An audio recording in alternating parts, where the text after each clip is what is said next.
Hello friends, welcome to my SR coaching classes. और जैसा कि आपने थंबनेल में देखा होगा कि जो अपकमिंग एनटीपीसी रेलवे का जो एग्ज़ाम आने वाला है, आई थिंक मार्च या अप्रैल में वो हो जाएगा। तो उसके पैटर्न के बेस पे कुछ प्रीवियस ईयर क्वेश्चन को मैंने निकाला है, जो कि अपकमिंग एग्ज़ाम आपका जो एनटीपीसी है उसमें उसके आने वाले एग्ज़ाम के थ्रू बहुत ज़्यादा हेल्पिंग ये क्वेश्चन हो जाएंगे। ज़्यादा से ज़्यादा क्वेश्चन को देखने की कोशिश करें और इस टाइप के क्वेश्चन आपको एनटीपीसी का जो एग्ज़ाम है उसमें आने की पॉसिबिलिटी है। तो जो फर्स्ट क्वेश्चन है उसको पहले तो मैं आपको क्वेश्चन दिखाऊंगा, अगर आपको आता हो तो आप क्वेश्चन को सॉल्व करने की कोशिश करें, अदरवाइज मैं उसका सोल्यूशन तो बताऊंगा ही। ठीक है, तो चलते हैं पहले क्वेश्चन। एक स्कूल में छात्रों की संख्या 660 है, लड़के और लड़कियों का अनुपात ये दे रखा है। कुछ दिन के बाद उसमें 30 लड़कियां और आ जाती हैं और लड़के स्कूल छोड़कर चले जाते हैं। जो लड़कियां आई हैं उनके भी नंबर नहीं पता, उनके नंबर पता है कि जो लड़कियां आई हैं, लेकिन जो लड़के आए हैं उसका नंबर नहीं पता कितने लड़के आए हैं। लेकिन रेशियो वो चेंज हो जाता है, 13 से कितना हो जा रहा है, 6:5 हो जाता है। स्कूल से जाने वाले लड़कों की संख्या हमें बतानी है, वो कितनी है, कि स्कूल से कितने बॉयज़ गए हुए हैं। ठीक, अच्छा, तो इसमें क्या होता है, टोटल नंबर जो दे रखा है कितना दिया है, पहले तो लिख लो आप नंबर ऑफ बॉयज़ गर्ल्स। जो रेशियो दे रखा है वो कितना दे रखा है, बॉयज़ और गर्ल्स का रेशियो दे रखा है 13:, boys and girls, boys and girls का रेशियो कितना दे रखा है 13:9। और ये टोटल नंबर में कितने दे रखे हैं, टोटल दिए हैं इन्होंने 660, ये तो टोटल नंबर है और ये दे रखा है रेशियो में। तो इसमें से अगर हम x की वैल्यू निकालते हैं, उसमें चेंज होने के बाद जो भी चेंजेस होंगे, यहाँ से छोड़ के तो जा रहे हैं, जो लड़कियां एंटर कर रही हैं 30 और जो लड़के एंटर कर रहे हैं, उसमें से रेशियो तो चेंज होने वाला नहीं है, वो तो यही रहेगा, क्योंकि कुछ छोड़ के जा रहे हैं और कुछ वापस आ रहे हैं। तो यहाँ से ये जो वैल्यू आएगी 22x की, वो कितनी हो जाएगी 660। और इसको अगर हम कैंसिल आउट करते हैं तो ये हमारा जाएगा 30 टाइम, तो x की वैल्यू हमें कितनी आ जाएगी, 30 आ जाएगी। x की वैल्यू कितनी आ गई, 30। ये वाली वैल्यू अगर हम वहाँ पे पुट करते हैं, अब ये जो नंबर है वहाँ पे उठा के पुट करेंगे तो हमें रेशियो कितना मिलेगा, 13 3 जा होता है 39 और 0 तो एज इट इज़ रहेगा।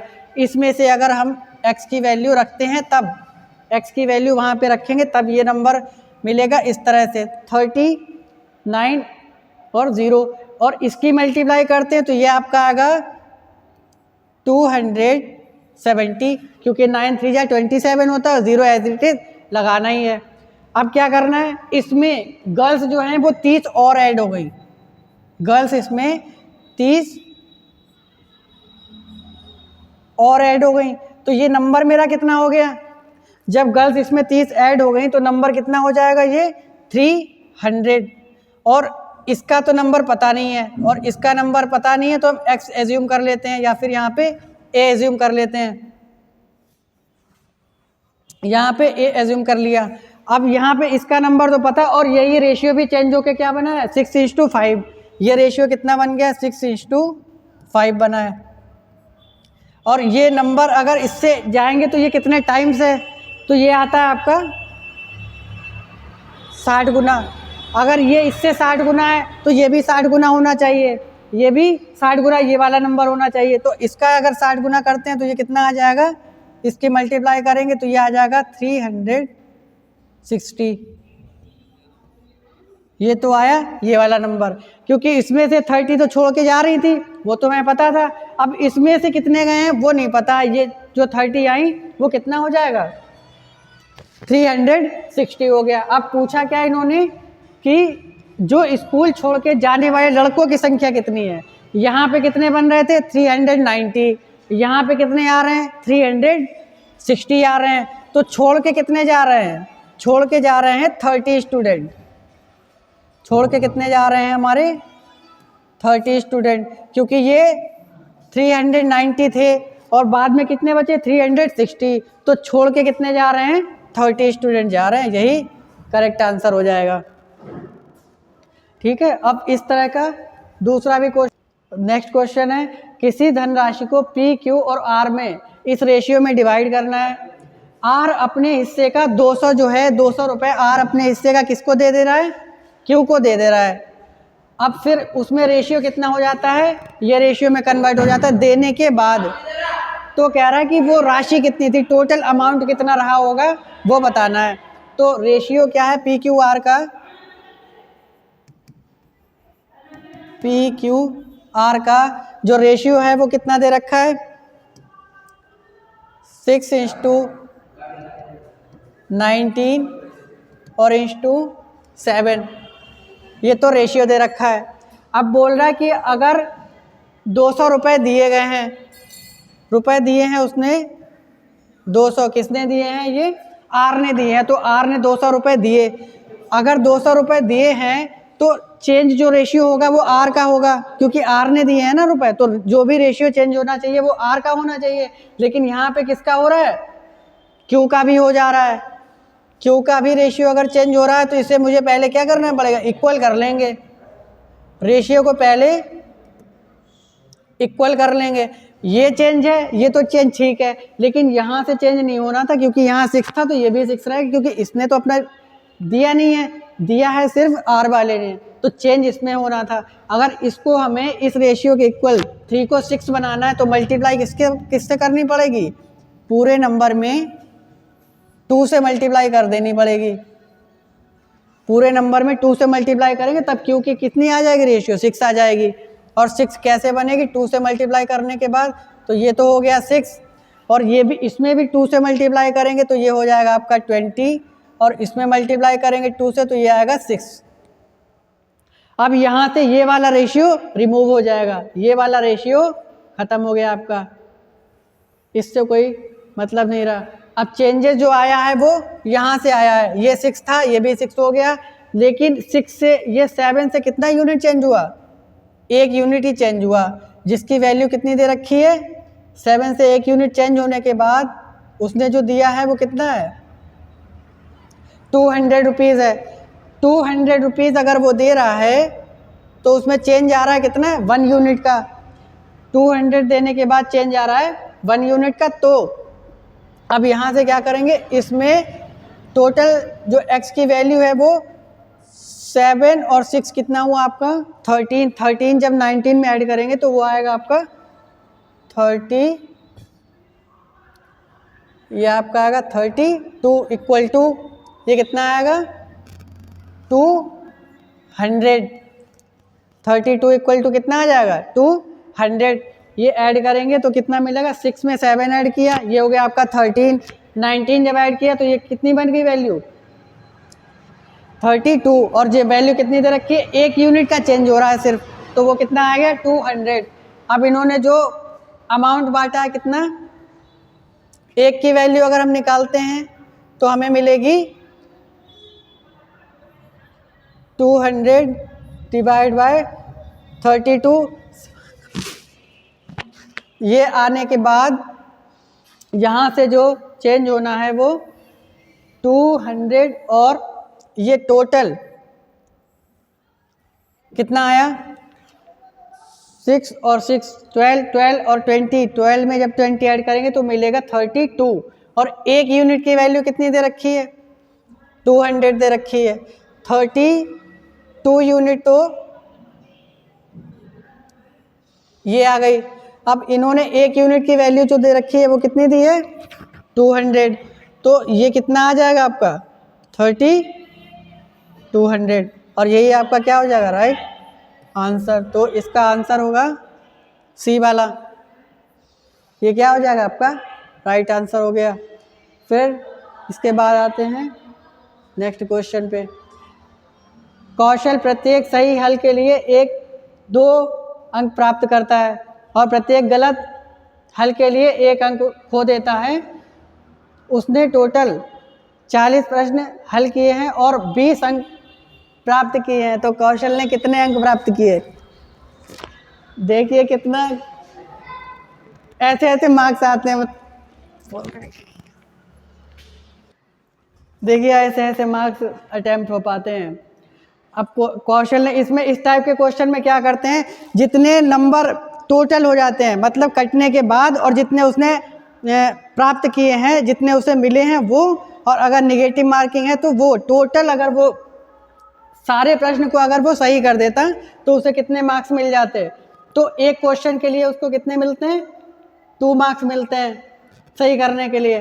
तो अगर उसके कितने क्वेश्चन थे, पूछ रहे हैं कि कौशल ने कितने प्रश्न सही किए, उसको मार्क्स मिलते हैं 20। इसमें क्या करते हैं, जो निगेटिव वाला है वो और जितने मिले हैं वो, 2 और 1 कितने हो गए? 3 टोटल उसे मिलते। अगर एक क्वेश्चन पे कितने? 3 मार्क्स, उसमें मिले कितने हैं? 60। इसमें टोटल मिलना है 20 मल्टीप्लाई बाय 3, क्योंकि 2 तो उसे सही करने पे मिलते और 1 उसका सही होने गलत होने पे कट रहा था, यानी 3 मार्क्स मिल रहे थे। तो ये आ गए 60। लेकिन ये 60 अगर कर देता तो उसके मार्क्स मिलते 120, लेकिन मार्क्स मिल रहे हैं कितने? 20 मिल पा रहे हैं। अब 20 कितने में से आ रहे हैं? 60 में से। तो ये आ गया 40, और गलत होने पे कितने उसके कटते हैं? गलत होने पे कट रहा है उसका सही होने पे कट रहा है उसको 2 मार्क्स मिल रहा है। सही होने पे अगर 2 मार्क्स मिल रहा है, टोटल कितने मार्क्स मिले हैं? 40 मिले हैं। तो इसे फिर से 2 से डिवाइड करना पड़ेगा। अगर इसे फिर से यहाँ से कर लेंगे 2 से डिवाइड, तो ये कितना आ जाएगा? 2 2 जा 4 हो जाता है, और ये 0 एज इट इज़ आ जाएगा। तो ये नंबर कितना आएगा इसका? 20 आ गया। यही इसके सही मार्क्स थे। जो भी जिसने क्वेश्चन इसने राइट किए थे वो कितने किए थे? 20। तो ऑप्शन बी इसका करेक्ट आंसर हो जाएगा। इस तरह के क्वेश्चन मैक्सिमम एग्जाम में आते हैं कि कितने क्वेश्चन सही किए, कितने क्वेश्चन गलत किए। इसमें क्या करना है, तो पहले निगेटिव और पॉजिटिव, यानी जितने नंबर मिल रहे थे वो और जितने नहीं मिले वो दोनों को ऐड करके टोटल से मल्टीप्लाई कर देंगे, और फिर जितने उसे मिले हैं वो माइनस करना है, डिवाइड बाय जितने सही हुए हैं वो वाले मार्क्स। फिर आएगा लास्ट क्वेश्चन है अपने इस सेशन का, ये क्वेश्चन आया है, और इस टाइप का एक क्वेश्चन अभी होमवर्क में देना है। ये क्वेश्चन दे रखा है, रहीम 1200 रुपये साधारण ब्याज और चक्रवृद्धि ब्याज पर निवेश किए गए ब्याज दर पर 5% की दर से 3 साल के लिए साधारण ब्याज और चक्रवृद्धि ब्याज में अंतर निकालना है। साधारण ब्याज और चक्रवृद्धि ब्याज में अंतर निकालना है। इसकी परसेंटेज में पहले वैल्यू बता, परसेंटेज में दे रखा है 5%, ये दिया 5%, और अगर इसको फ्रैक्शन में निकालेंगे तो ये कितना आ जाता है? 1/20। ये आती है फ्रैक्शन में वैल्यू। इन्होंने पूछा 3 साल के लिए, अगर 3 साल के लिए पूछा तो इसका अगर क्यूब कर देंगे वो हमारा प्रिंसिपल हो जाता है। ये होता है प्रिंसिपल, और ये होता है difference for 3 year CI and SI।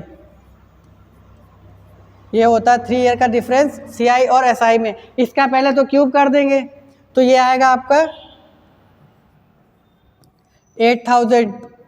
अब यहाँ पे जो भी 3 डिफरेंस निकालते हैं CI और SI का, अगर 3 साल के लिए निकाल रहे हैं तो इसका 3 गुना करके और ये +1 कर दिया जाता है। अगर इसका 3 गुना करेंगे तो ये कितना आएगा? 20 या 60 हो जाएगा, और न्यूमरेटर वाली वैल्यू उसमें ऐड करेंगे तो ये आता है 3 साल का CI और SI का डिफरेंस। अब इसमें इन्होंने क्या दे रखा है, रहीम साधारण ब्याज और चक्रवृद्धि ब्याज पर निवेश करता है। ये रुपए उसके प्रिंसिपल अमाउंट कितना दे रखा है? 12,000, और प्रिंसिपल यहाँ पे कितना दिया है? 8,000, और मल्टीप्लाई हमें निकालना क्या है? 3 साल के चक्रवृद्धि ब्याज और साधारण ब्याज का अंतर, यानी 61 की वैल्यू निकालनी है। तो इसको जब सॉल्व करेंगे तो ये 3 0 तो ऐसे ही कट जाएंगे, और ये 2 4 जा 4 2 जा 8, 4 3 जा 12। अब इसे काटने के बाद अप्रॉक्सीमेट में कुछ वैल्यू आएगी, तो यहाँ से एक बार ही और करते हैं, ये आ जाएगा 1.5, इसकी मल्टीप्लाई करेंगे तो ये आएगा 1591 और ये 0.1 के बाद आ जाएगा तो 91 पॉइंट समथिंग, ये वाला आएगा, बी वाला आंसर आएगा आपका। और इस तरह का एक क्वेश्चन होमवर्क में आपके लिए है और ये आपको सॉल्व करना है इसी तरह का। हाँ, ये सेकंड क्वेश्चन, नाम तो सेम दे रखा है लेकिन वैल्यू चेंज है। देखिए यहाँ पे 12,000 है और ये 800 है। सेम पैटर्न का क्वेश्चन है, होमवर्क में आप लोग करके दिखाइएगा, ठीक है। थैंक यू, मिलते हैं अपने नेक्स्ट सेशन में। अब आने वाला है शिवांग सर का क्लास और वो आपकी क्लास लेंगे। तो चलते चलते कुछ लोग बोल रहे थे कि कुछ शायरी वायरी बता दीजिए, तो शायरी है उस पर कि बना हुआ था आबदान कहीं कागज़ पर। आबदान मीन्स एक ऐसा ऑब्जेक्ट जिसमें, बर्तन जिसमें हम लोग पानी रखते हैं। बना हुआ था आबदान कहीं कागज़ पर, थी इतनी प्यास कि रख दी ज़बान कागज़ पर। बना हुआ था आबदान कहीं कागज़ पर, थी इतनी प्यास कि रख दी ज़बान कागज़ पर। और तुम्हारे ख़त में नज़र आई इतनी खामोशी कि रखने पड़े मुझे अपने कान कागज़ पर। थैंक यू, देखिएगा इसका सेकेंड पार्ट, अभी जल्दी ही अपडेट हो जाएगा। Thank you.